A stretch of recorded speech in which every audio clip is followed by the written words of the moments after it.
साथियों, आज की जो वीडियो है ये बीजेपी और बहुजन समाज पार्टी के ऊपर वीडियो है। मैं आपको बताना चाहता हूँ कि बीजेपी की जो स्थापना हुई थी वो 6 अप्रैल 1980 को हुई थी और बहुजन समाज पार्टी की जो स्थापना हुई थी वो 14 अप्रैल 1984 को हुई थी। और बीजेपी के जो पहले राष्ट्रीय अध्यक्ष थे वो अटल बिहारी वाजपेयी जी थे और मान्यवर काशीराम साहब ने बहुजन समाज पार्टी की स्थापना की थी। और आपको बताना चाहता हूँ कि बीजेपी और कांग्रेस के बाद राष्ट्रीय स्तर की जो पार्टी थी वो बहुजन समाज पार्टी भारत में थी। और मान्यवर काशीराम साहब जी ने इतनी मेहनत की कि यूपी में बहन कुमारी मायावती जी को यूपी का मुख्यमंत्री जो है बहुजन समाज पार्टी से हुई। ये कोई आसान बात नहीं थी। काशीराम साहब जी ने जो है गांव गांव गली गली कश्मीर से लेकर कन्याकुमारी तक साइकिलों पर यात्रा की और यात्रा करके समाज को जगाने का काम मान्यवर काशीराम साहब जी ने किया। और SC ST OBC और माइनॉरिटी सभी को इकट्ठा करके 85% का जो नारा काशीराम साहब जी हमेशा देते थे, उन्होंने इस नारे को कामयाब भी किया और यूपी में सरकार बनाने का जो काम भी मान्यवर काशीराम साहब जी ने उस टाइम जो किया था। तो ऐसे ही आज आपको पता है कि बीजेपी राज्य में सत्ता में तीसरी बार बीजेपी आई है। तो बीजेपी जो कार्यकर्ताओं ने जो मेहनत की है, उन कार्यकर्ताओं ने बड़ी रात दिन जो मेहनत की है उसी की देन है कि बीजेपी जो है राज्य में आई है, सत्ता में आई है। तो ये मान्यवर काशीराम साहब जी उस टाइम उनका सबसे बड़ा काम होता था कार्यकर्ताओं के अंदर जोश भरना। और कहीं ना कहीं वो जोश की इस टाइम जो वर्तमान में जो स्थिति है बहुजन समाज पार्टी की, जब साहब काशीराम जी जब जोश भरते थे लेकिन आज वो जोश कार्यकर्ताओं में भरने के लिए कोई ऐसी पॉलिसी बहुजन समाज पार्टी के पास नहीं है। और मान्यवर काशीराम साहब जी की एक देन थी कि उन्होंने अच्छे खासे लीडरों की फौज BSP में तैयार की थी। लेकिन आज ऐसी स्थिति है कि काफ़ी जो OBC के लीडर हटा दिए गए और काफ़ी जो अच्छे खासे जो लीडर थे वो बहुजन समाज पार्टी से हटाए गए। और आज जो है बहुजन समाज पार्टी के पास एक ही फेस है, वो है बहन कुमारी मायावती जी का। किसी भी स्टेट में जाएंगे तो बहन जी के लिए तो लोग इकट्ठे हो जाते हैं, लेकिन ऐसा कोई किसी भी स्टेट में कोई व्यक्ति नहीं है जो बहुजन समाज पार्टी में और उसकी फेस वैल्यू इतनी स्ट्रॉन्ग हो, मजबूत हो कि अच्छे खासे लोग वहाँ पर इकट्ठे हो जाए। और रही बात बीजेपी की, बीजेपी के पास लीडरों की फौज है।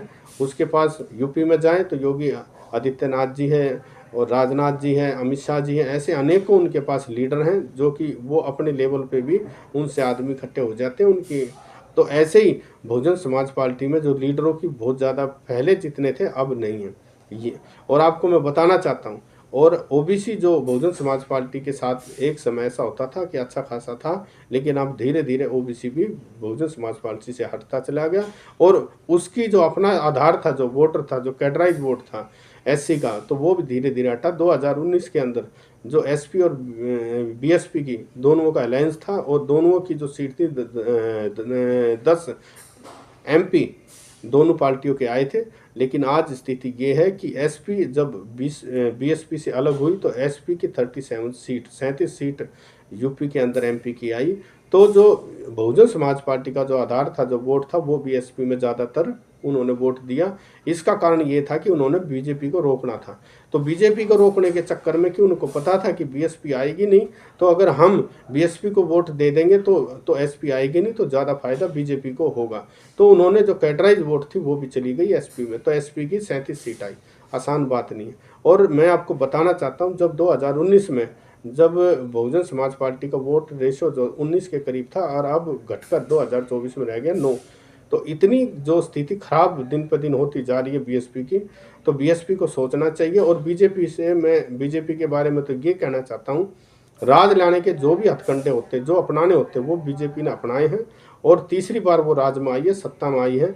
और दोनों की स्थापना में जब 1980 और 84 में कोई 4 साल का फर्क है, लेकिन 4 साल में आज बीजेपी कहाँ है और BSP कहाँ है। तो ये सोचना भी चाहिए जो ऊपर आला जो नेता जो बैठे हुए हैं बहुजन समाज पार्टी में, कि धीरे धीरे उसकी स्थिति इतनी खराब क्यों होती जा रही है। तो उसके ऊपर बैठ के भी मतलब बात होनी चाहिए। जो टूटे हुए लोग हैं उनको जोड़ने का काम भी बहुजन समाज पार्टी में होना चाहिए।